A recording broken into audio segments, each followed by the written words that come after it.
Hello dear students. बेटा हम लोगों ने अपने लेक्चर 4 में बात किया था different parts of a flower के बारे में। फ्लावर में कौन कौन से पार्ट्स होते हैं, जिनमें हम लोगों ने कैलिक्स, करोला, एंड्रोसियम, गाइनोसियम इसको देखा था और इसके क्या फंक्शन होते हैं, क्या मुख्य रूप से ये कैसे रिप्रोडक्शन में हेल्पफुल होता है, ये भी हमने बात की थी। आज हम लोग बात करेंगे अपने लेक्चर 5 में मार्फोलॉजी ऑफ फ्लावरिंग प्लांट के अंतर्गत एक टर्म है बेटा जिसको हम बोलते हैं फ्लावर सिमिट्री।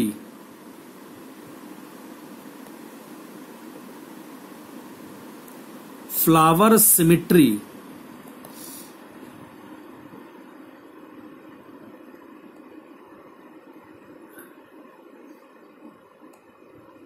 फ्लावर सिमिट्री का मतलब बेटा ये होता है कि फ्लावर की जो सममित है वो किस प्रकार से है, अर्थात अगर फ्लावर को हम मुख्य रूप से बाइफर्केट करें तो किस प्रकार की इसमें फर्के सिमिट्री पाई जाती है, उस पे हम लोग बात कर रहे हैं।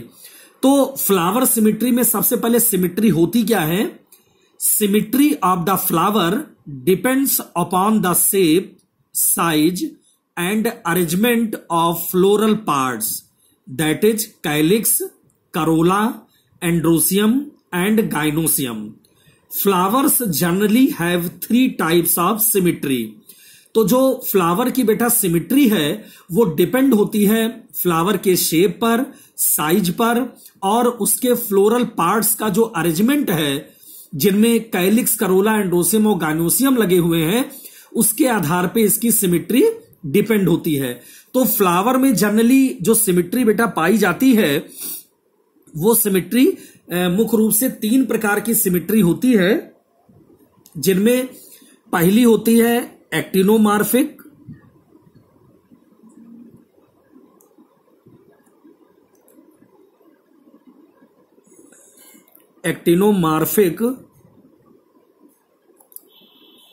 या इसी का एक दूसरा नाम है रेगुलर सिमिट्री।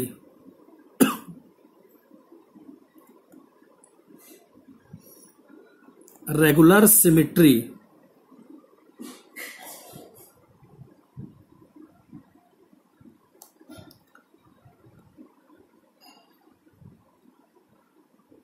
दूसरा बेटा सिमिट्री जो होती है उसको बोलते हैं zygomorphic,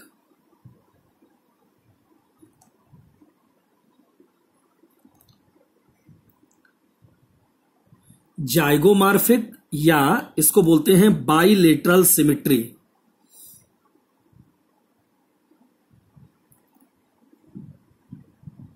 bilateral symmetry.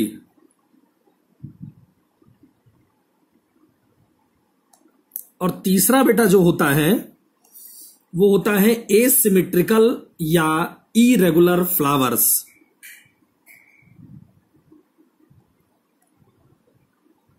Asymmetrical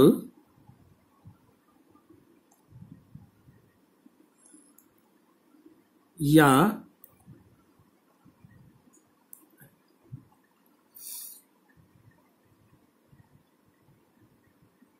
irregular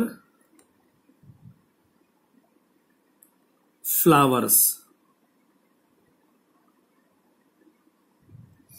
तो बेटा हम ये देख रहे हैं कि फ्लावर की जो सिमिट्री है वो डिपेंड है फ्लावर के शेप पर, साइज पर और फ्लोरल पार्ट्स का जो अरेंजमेंट है उसके आधार पे इसकी सिमिट्री डिपेंड है।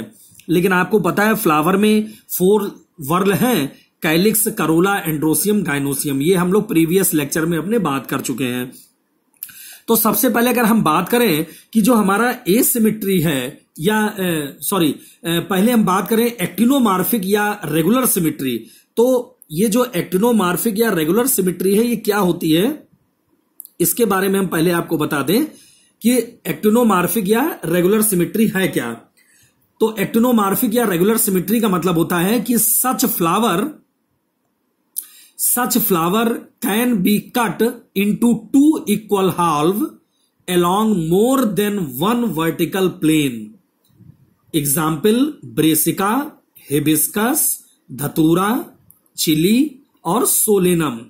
बेटा ये इस प्रकार की सिमेट्री है कि जिनमें हम टू इक्वल हॉल में फ्लावर को अलग करेंगे, लेकिन हम किसी भी वर्टिकल प्लेन से अगर फ्लावर को काट दें तो वो दो इक्वल हॉल में अलग हो जाएगा, किसी भी प्लेन से हम काट दें।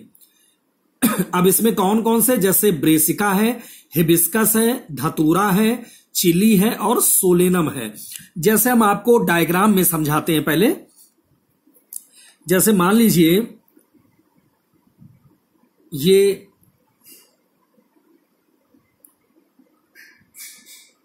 ये इस प्रकार से फ्लावर का वर्टिकल सेक्शन हम आपको दिखा रहे हैं।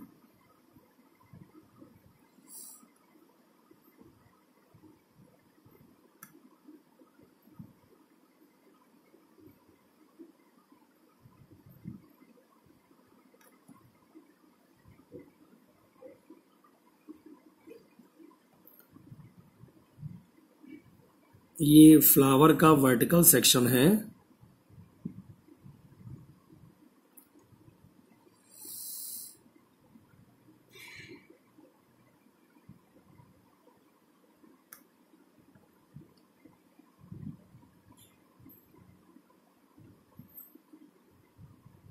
ये इस प्रकार से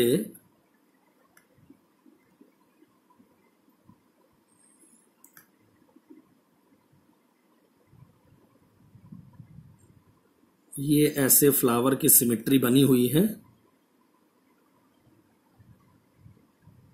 ये मान लीजिए ये फ्लावर की सिमेट्री है, कोई फ्लावर है और ये देख रहे हैं आप इसमें कि किसी भी हॉल से हम इसको अगर काटें, ये एंड्रोसियम है, इसका पार्ट लगा हुआ है इसमें।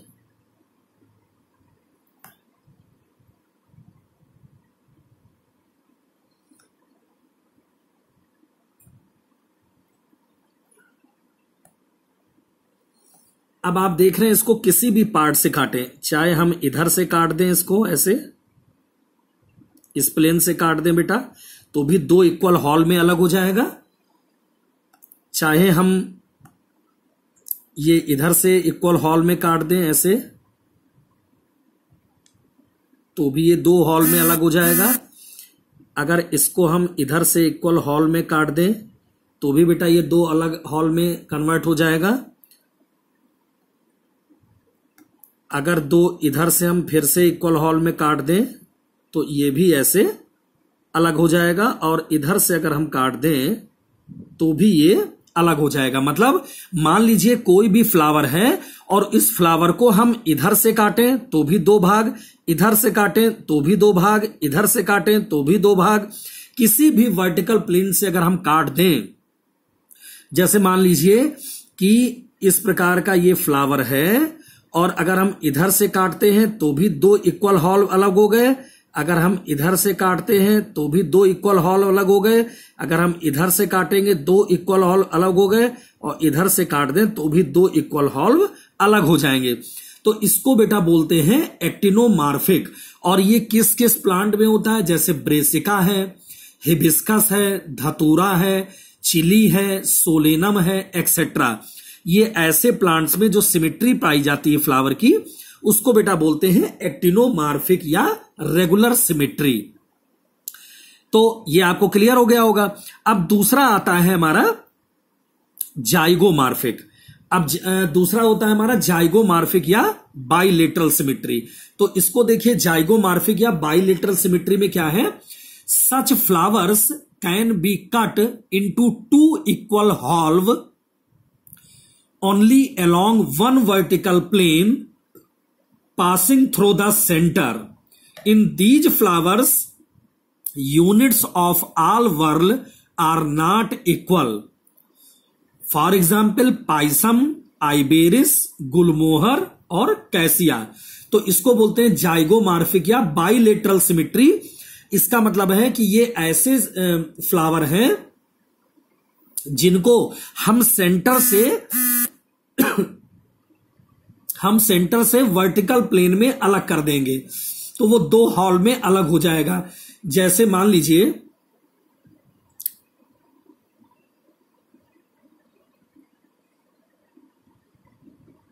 ये एक फ्लावर का वर्टिकल प्लेन है।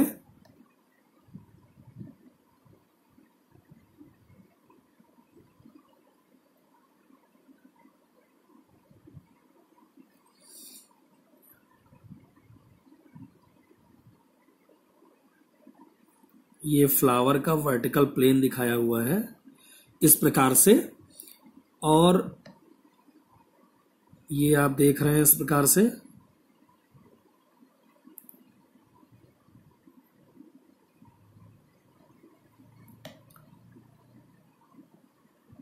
ये एंड्रोसियम है।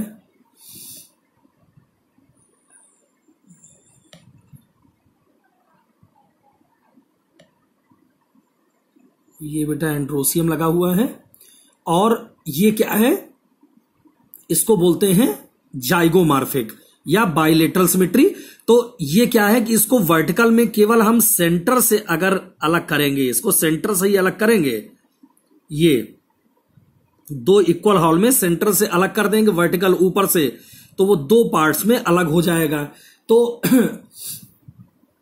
इसके जब ये अलग होगा तो कोई जरूरी नहीं कि इसके जो यूनिट्स हैं, फ्लावर की जो यूनिट्स है, उसके सभी जो वर्ल हैं वो इक्वल हों। कोई जरूरी नहीं कि इक्वल सभी वर्ल होंगे, लेकिन इसको दो हॉल में अलग हो जाएगा, और वर्टिकल ऊपर से ही हम इसको यहां से काटेंगे दो आराम से, तो वो दो इक्वल हॉल में अलग हो जाएगा। इसको हम क्या बोलते हैं, इसको बोलते हैं जाइगोमार्फिक या बाइलेटरल सिमेट्री। तो जैसे मान लीजिए ये हमने बताया कि ये फ्लावर है, तो ऊपर से ही इसको यहां से कट करना है बस। अब आधा पार्ट इधर हो गया, आधा पार्ट इधर हो गया, तो इसको बोलते हैं जाइगोमार्फिक। और इसको बेटा जो सिंबल है उसको ये ऐसे सिंबल से डिनोट करते हैं, इसका नाम है जाइगोमार्फिक। इसको हम बोलते हैं जाइगोमार्फिक।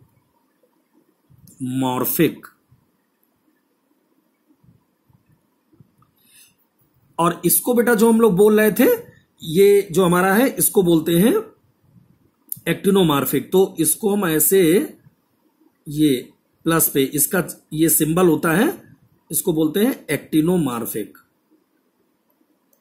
ये फ्लोरल फार्मूला जब हम आपको फैमिली पढ़ाएंगे तब वहां पर ये आएगा एक्टिनोमार्फिक। तो एक्टिनोमार्फिक का ये सिंबल है, और जाइगोमार्फिक का ये वाला सिंबल है। तो दूसरा हमने बताया कि ये जाइगोमार्फिक क्या होता है, जिसको बाइलेटरल सिमेट्री कहते हैं। इसका मतलब ऊपर से हमने काट दिया तो दो इक्वल हॉल में अलग हो गया। अब तीसरा होता है बेटा एसिमेट्रिकल या इरेगुलर फ्लावर।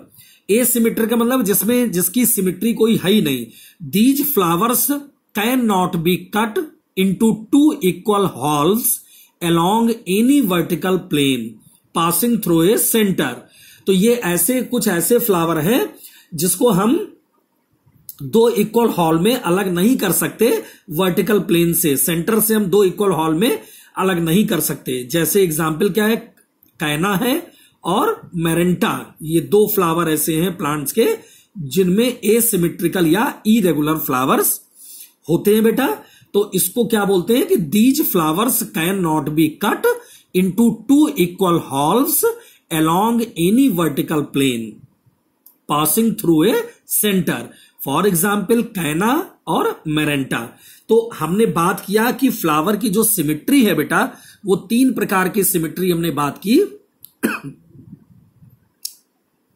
एक तो एक्टिनोमार्फिक या रेगुलर सिमेट्री, जाइगोमार्फिक या बाइलेटरल सिमेट्री, और एसिमेट्रिकल या इरेगुलर सिमेट्री। तो बेटा अभी तक हमने पढ़ा आपसे फ्लावर की सिमेट्री। अब अगला अगर हम बात करें आपसे, अगला हम बात करें कि ब्रैक्ट एंड ब्रैक्टियोल्स क्या होता है बेटा।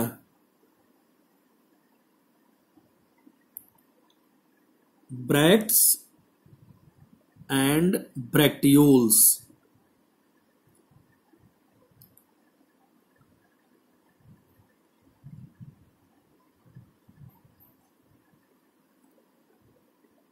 ब्रैक्ट्स एंड ब्रैक्टियोल्स क्या होते हैं, इसके विषय में हम आपको बताने जा रहे हैं। तो ब्रैक्ट एंड ब्रैक्टियोल्स का क्या मतलब है, तो इसको कैसे डिफाइन करेंगे। These are modified leaves which contain a single flower और a group of flower in their axils Besides the bracts, some similar scaly structures may also be present on the pedicels. These are known as bracteoles. The whorl of bracteoles forms epicalyx in family Malvaceae. तो बेटा ये जो bracteoles का मतलब है कि अगर हम फैमिली मालवेसी देखें, जिसमें एक प्लांट आता है हिबिस्कस, जिसको गुड़हल बोलते हैं, तो मालवेसी में अगर हम देखेंगे तो ये जो ब्रैक्टियोल्स है वो इपिकैलिक्स के फॉर्म में बेटा लगा हुआ है। जैसे हम लोग को पता है कि ये जो कैलिक्स होता है इस प्रकार, ये तो कैलिक्स होता है, ऐसे ये इस प्रकार कैलिक्स होता है, लेकिन यहां पर ऐसे छोटे छोटे इपिकैलिक्स भी बेटा पाए जाते हैं। ये ऐसे ऐसे इपिकैलिक्स होते हैं। तो इसकी भी जो नंबर होती है वो 5 to 7 होती है बेटा। तो 5 to 7 इसकी संख्या पाई जाती है, तो इसको बोलते हैं इपिकैलिक्स। ठीक है ना। तो ये होता है इपिकैलिक्स। तो ब्रैक्ट और ब्रैक्टियोल्स का मतलब ये है कि कुछ ऐसे प्लांट है कि उनमें जो मॉडिफाइड लीव्स है और वही मॉडिफाइड लीव्स आगे चल के बन जाती है ब्रैक्टियोल्स और ब्रैक्ट के रूप में। तो the flower containing bracts are called bracteate and those which have no bract are called ebracteate. तो अगर आप देखें कि जिनमें मुख्य रूप से फ्लावर है और फ्लावर की जो लीव्स है वो मॉडिफाइड हो गई है, तो उसको तो हम बोलते हैं, और मॉडिफाइड होकर वो ब्रैक्ट बना ली है तो उसको ब्रैक्टिएट बोलते हैं। ब्रैक्टियोट को हम बीआर से बेटा इंडिकेट करते हैं। और किसी में जिसमें ब्रैक्ट नहीं होता या लीव्स मॉडिफाइड होकर ब्रैक्ट नहीं बनाती तो उसको ई ब्रैक्टिएट कहते हैं, और इसको ईबीआर से बेटा डिनोट करते हैं। ईबीआर का मतलब क्या होता है? ईबीआर का मतलब है ई ब्रैक्टिएट। ई ब्रैक्टिएट और बीआर का मतलब होता है ब्रैक्टिएट।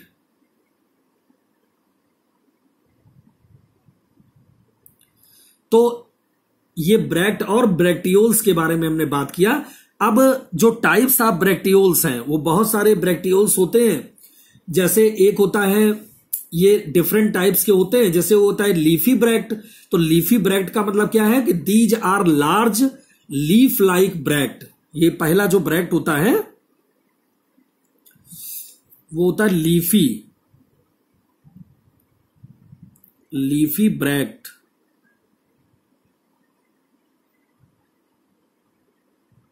लीफी ब्रैक्ट होता है बेटा। इसका क्या मतलब है? These are large leaf like bract.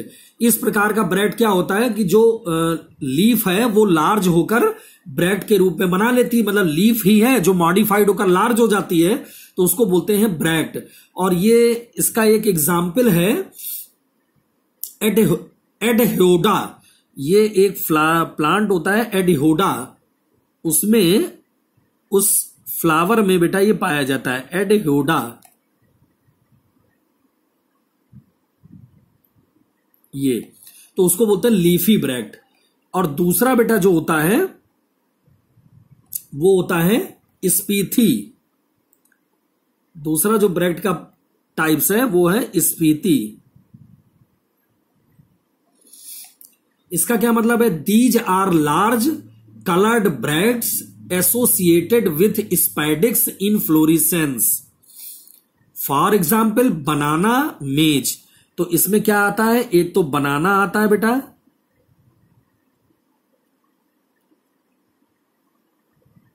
और एक रखा गया है मेज को, मक्का। तो इसको स्फीति बोलते हैं। ये कलरफुल ब्रैक्ट होता है और लार्ज हो जाता है और स्पैडिक्स के रूप में बेटा दिखाई पड़ता है, तो इसको बोलते हैं स्पीथी। अब जो अगला जो होता है बेटा, तीसरा जो पार्ट है इसका, वो हम आपको बता रहे हैं।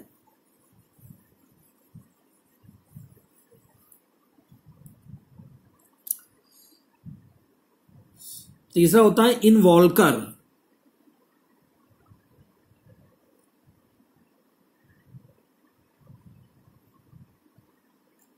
इनवॉल्कर में क्या है? These bracts form round whorls around a flower or group of flowers. For example, marigold, इसका एग्जाम्पल क्या है? मैरीगोल्ड,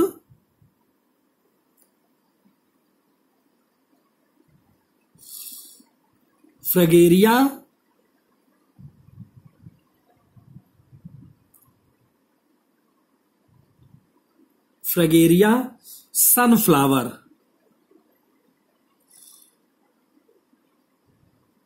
ये बेटा ऐसे जो हमारे प्लांट्स हैं उनमें ये पाया जाता है इस प्रकार से। तो मैरीगोल्ड है, फ्रेगेरिया है और सनफ्लावर, इसमें अगर आप देखेंगे तो इसमें ये पाया जाता है हमारा इनवॉल्कर। तो इसमें क्या है कि these bracts form round whorl, इसके जो ब्रैक्ट होते हैं वो राउंड वर्ल के रूप में लगे होते हैं। और फ्लावर में जो ग्रुप है, ग्रुप के फ्लावर उसके अराउंड चारों तरफ ये फैल जाते हैं ब्रैक्ट, जिसको बोलते हैं इनवॉल्कर, जिसमें आप सनफ्लावर सूरजमुखी में देख सकते हैं। अगला जो बेटा होता है, इसके बाद होता है पेटेलॉइड ब्रैक्ट।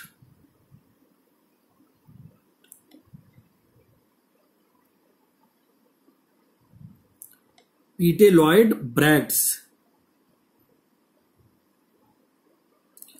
तो ये क्या है? In some plants the flowers are inconspicuous and bract get modified into large colored petaloid structure similar to petals. For example, euphorbia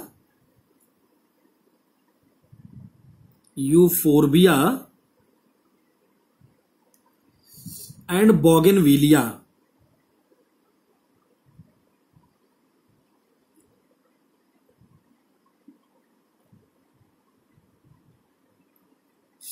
तो इसमें क्या है? पेटेलॉइड ब्रैक्ट्स बोलते हैं। और ये मुख्य रूप से मॉडिफाइड होकर ये फ्लावर हैं, फ्लावर मुख्य रूप से उसकी लीव्स मॉडिफाइड होकर फ्लावर की लार्ज कलरफुल स्ट्रक्चर में बदल जाती है। जैसे पेटल्स होते हैं, पंखुड़ियां होती हैं बड़ी बड़ी, वैसे बेटा बदल जाते हैं। और इसको बोलते हैं यूफोर्बिया, बॉगनविलिया। तो ये यूफोर्बिया और बॉगनविलिया ऐसे प्लांट के फ्लावर में इस प्रकार के ब्रैक्ट पाए जाते हैं। अब जो अगला लास्ट होता है ब्रैक्ट में, वो होता है ग्लूम्स।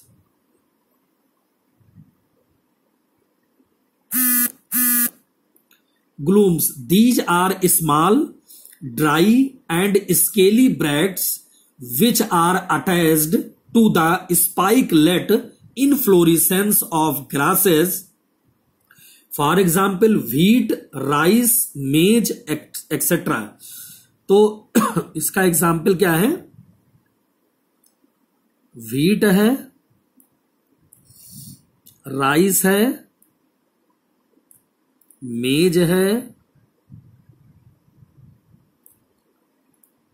एक्सेट्रा। तो ये क्या है? ग्लूम्स है बेटा। ये कैसे होते हैं? दीज आर स्मॉल है, ड्राई है, स्केली ब्रैक्ट है मुख्य रूप से, और which are attached to the spikelet inflorescence. हमने आपको बताया था ग्रासेस, घास में ये पाए जाते हैं। और मुख्य रूप से एग्जाम्पल इसका क्या है? Wheat, rice, maize etcetera. तो इसको बोलते हैं ग्लूम्स। तो अभी तक हमने बात की बेटा ब्रैक्ट और ब्रैक्टियोल्स। ब्रैक्ट का मतलब ये होता है कि जो फ्लावर की लीव्स है वही मॉडिफाइड होकर अलग अलग प्रकार से अपने को चेंज हो रही है। कोई कलरफुल है, कोई लार्ज हो रही है, कोई बड़ी होकर पूरी राउंडेड हो जाती है फ्लावर के, तो उसी को हम बोलते हैं ब्रैक्ट। और ब्रैक्टियोल्स का मतलब है कि जो मालवेसी फैमिली है जिसमें हिबिस्कस को रखा गया है, गुड़हल को, उसमें सेपल्स के नीचे छोटी छोटी ईपी कैलिक्स पाई जाती है। तो जो कैलिक्स है उसी से एक छोटी लीव्स और होती है, उसको बोलते हैं ईपी कैलिक्स। तो वही ब्रैक्टियोल्स के रूप में बेटा पाई जाती है। अब हम बात करते हैं aestivation of calyx and Corolla. ये क्या है? Aestivation of calyx and Corolla. इसको बेटा जरा देखते हैं हम लोग।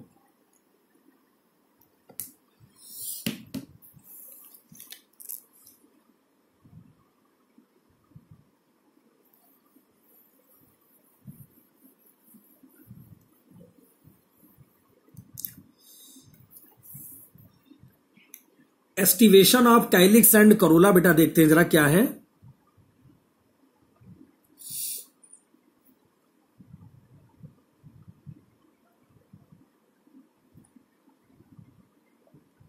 Aestivation of calyx and Corolla.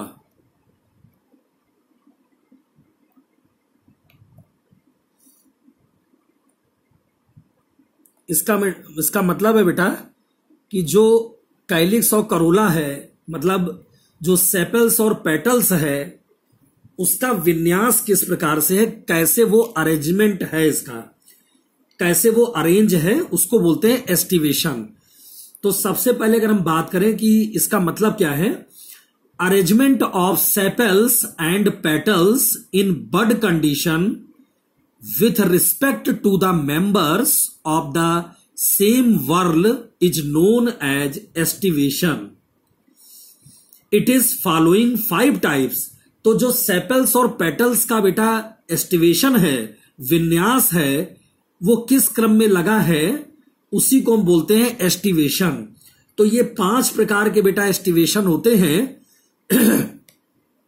पहला हमारा होता है वॉल्वेट एस्टिवेशन,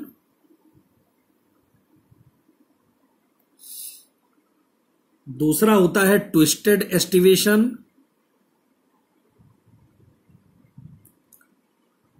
तीसरा होता है इम्ब्रिकेट,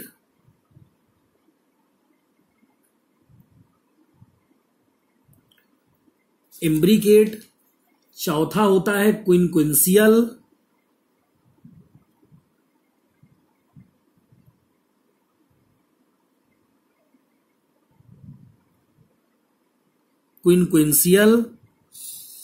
पांचवा होता है बेटा वैक्सिलरी।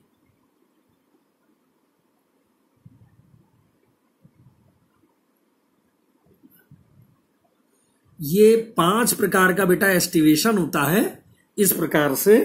और अगर हम पहला एस्टिवेशन की आपको बात करें और डायग्राम के रूप में जरा हम बताएंगे आपको। पहला एस्टिवेशन है वॉल्वेट एस्टिवेशन। तो वॉल्वेट एस्टिवेशन का मतलब क्या है, द यूनिट्स ऑफ पेटल्स और sepals meet by their edges and they do not overlap each other. For example solanum, calotropis, custard, apple.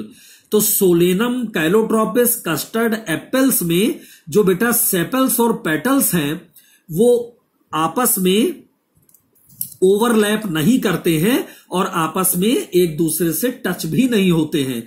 तो जैसे अगर हम फिगर दिखाएं ये वॉल्वेट एस्टिवेशन का, तो इस प्रकार से आप देख रहे हो कि ये इस प्रकार से कोई भी हिस्सा इसका ओवरलैप नहीं कर रहा है, ना एक दूसरे से टच कर रहा है बेटा। और मैक्सिमम प्लांट्स के फ्लावर में ये जो वॉल्वेट एस्टिवेशन है जिसमें सेपल्स और पेटल्स का अरेंजमेंट है, मोस्टली 5 सेपल्स या 5 पेटल्स ही पाए जाते हैं बेटा। तो इस प्रकार से आप देखेंगे कि इसमें आपस में कोई टच नहीं कर रहा है, ओवरलैप नहीं हो रहा है। तो आप देखिए, ये देखिए बिल्कुल बीच में गैपिंग है, आप कोई भी देखिए टच नहीं कर रहा है एक दूसरे से, है ना। तो इसको क्या बोलते हैं, इसको बोलते हैं वॉल्वेट। इसको क्या बोलते हैं, वॉल्वेट प्रकार का एस्टिवेशन है। और हमने आपको बताया कि वॉल्वेट का मतलब यह है कि द यूनिट्स ऑफ पेटल्स और sepals meet by their edges and they do not overlap. देखिए कोई ओवरलैप नहीं है, they do not overlap each other. और ये किस किस प्लांट्स में है बेटा, ये तो सोलेनम में है, कैलोट्रोपिस में है, कस्टर्ड में है, एप्पल में है, ऐसे प्लांट्स में ये पाए जाते हैं। तो इसको बोलते हैं वॉल्वेट। अब सेकंड बेटा बात करते हैं, सेकंड हम बात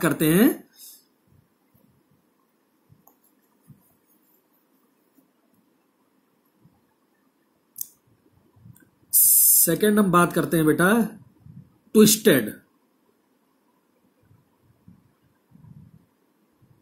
एस्टिवेशन में दूसरा है ट्विस्टेड। तो ट्विस्टेड का क्या मतलब है? The units are arranged in a way that one margin of the unit overlaps that of the next one and the other margin is overlapped by the preceding one. Example hibiscus, for example China rose and cotton. तो इस प्रकार का अगर aestivation देखें तो जिसको twisted बोलते हैं, तो ये क्या है? एक दूसरे को ओवरलैप देखे कर रहा है।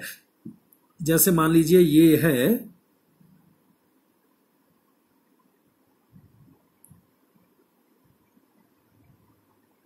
ये देखिए ओवरलैप है इस प्रकार से।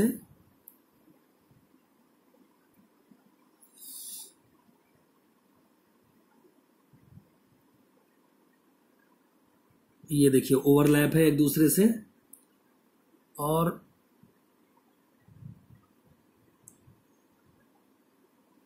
ये इस प्रकार से ओवरलैप एक दूसरे के अंदर से।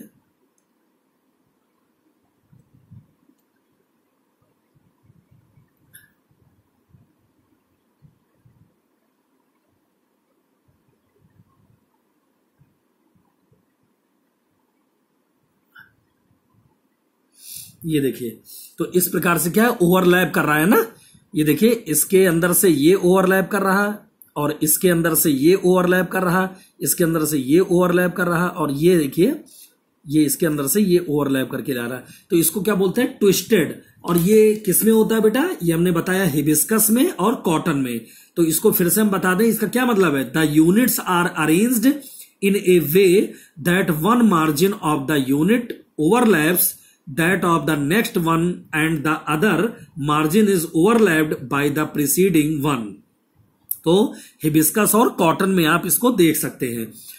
तीसरा बेटा एस्टिवेशन जो होता है वो होता है इम्ब्रिकेट। इम्ब्रिकेट, तो तीसरा होता है इम्ब्रिकेट। इम्ब्रिकेट का मतलब कैसे हम डिफाइन करेंगे? Out of the 5 units, one is completely external, while one is completely internal, and each of the remaining 3, one margin is internal and other is external. For example, cassia और बेहुनिया। ये दो ऐसे हैं। अब देखिए ये कैसा है, इसमें थोड़ा सा ट्विस्ट से चेंज है।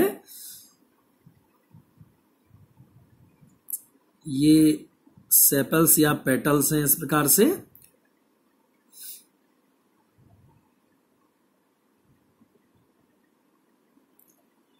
ये एक दूसरे से आप देख रहे हैं कि कैसे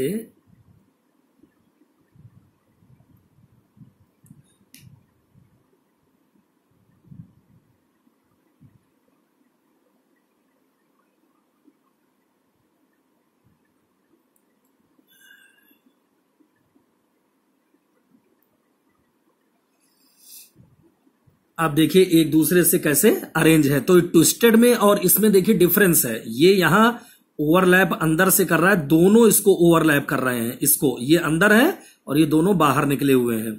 इसके अलावा आप देख रहे हैं कि ये जो है इसको ये ओवरलैप कर रहा है यहां से, और ये वाले को ये बाहर से ये ओवरलैप कर रहा है, और ये तो बाहर हो ही गया। इसका अलावा ये दोनों से ये अंदर जा रहा है, और ये आप देख रहे हैं ये ओवरलैप कर रहा है, ये बाहर से है, तो ये इसको ओवरलैप करा रहा है ऐसे, है ना। तो इसको बोलते हैं इम्ब्रिकेट। तो ये ट्विस्टेस से थोड़ा सा डिफरेंट है। ट्विस्टेस में ओवरलैप दूसरे उसकी है, मतलब अरेंजमेंट है, और इम्ब्रिकेट में दूसरे प्रकार का अरेंजमेंट है। बिल्कुल सिमिलरिटी थोड़ी सी है, इसको ध्यान देना पड़ेगा आपको। इसके बाद फोर्थ है क्विंक्विंशियल। It is the modified imbricate estivation. One of the 5 units, 2 are completely internal, while the 2 are completely external. In the remaining unit, one margin is internal, while other is external. For example, मुराया। तो इस प्रकार से इसको क्विंक्विंशियल बोलते हैं। इसको अगर हम ध्यान दें तो देखिए ये किस प्रकार से है।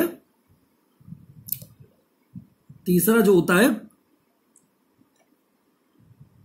तो इस प्रकार से तीसरा हमने बताया इम्ब्रिकेट हो गया। चौथा हमने बताया क्विंक्विंशियल।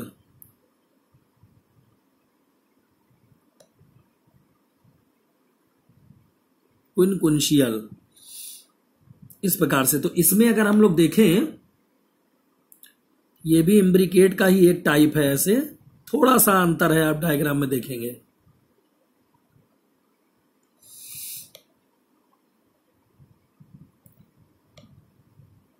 ये इस प्रकार से ओवरलैपिंग दिखाई गई है।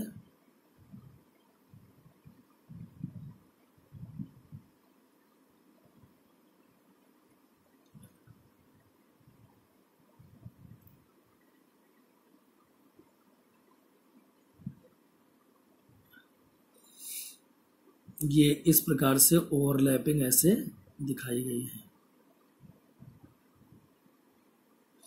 तो आप देख रहे हैं कि इसको क्या बोलते हैं, क्विंक्विंशियल बोलते हैं। और यकीन मुराया एक ऐसा प्लांट है जो बिल्कुल इम्ब्रिकेट का ही दूसरा टाइप है। आप देख रहे हैं ये वाला अंदर था और ये दोनों बाहर इसको घेर रहे थे। अब ये वाला अंदर दोनों है और ये ऊपर वाला इसको घेर रहा है।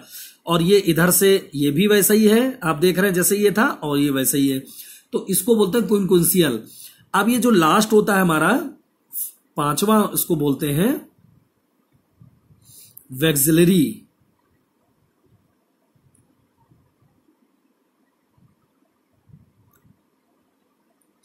वैक्सिलरी क्या है?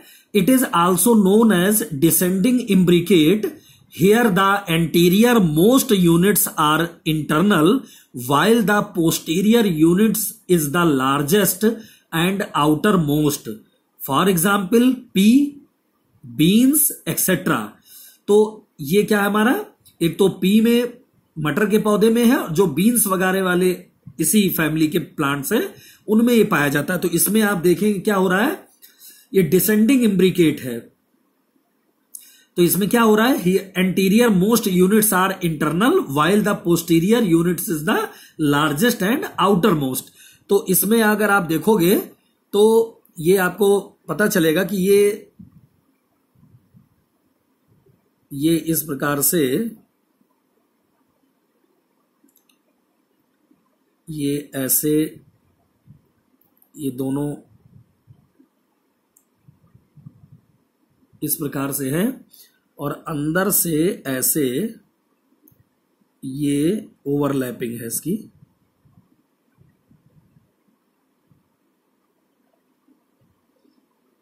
ये तो इसको बोलते हैं वैक्सिलरी। और ये किस प्लांट्स में होते हैं, पी और बीन्स में बेटा।